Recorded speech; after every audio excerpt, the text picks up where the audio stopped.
In today's video, I'm going to teach you how to change or update your DocuSign signature in 2025. Whether you want to freshen up your signature style or need to correct any details, this guide will walk you through the entire process. Let's get started. First things first, let's log into DocuSign. Head on over to DocuSign.com. You'll find the login button conveniently located in the top right corner of the page. Go ahead and click on it.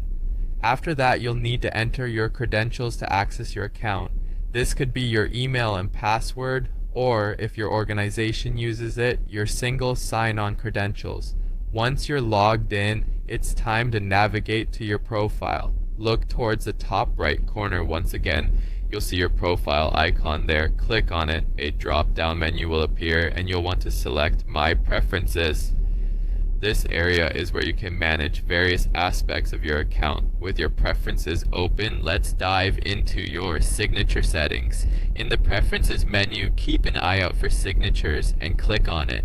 This reveals your saved signatures, which is what we're here to update today.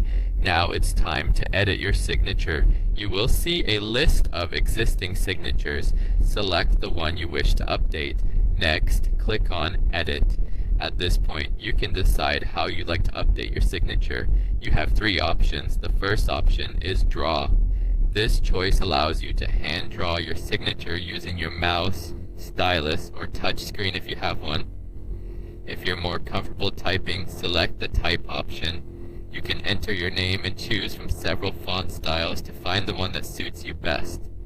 Lastly, if you prefer to upload an image of your handwritten signature, select Upload.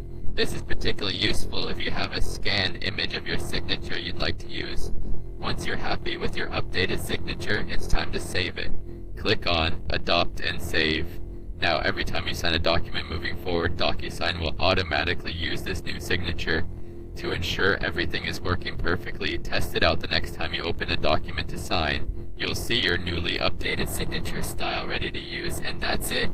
You've successfully updated your DocuSign signature. Having a signature that reflects your personal or professional changes is important, and now you know how to make those updates effortlessly. Thank you for watching, and I hope you found this guide helpful. If you have any questions, feel free to explore the DocuSign FAQ or customer support for further assistance.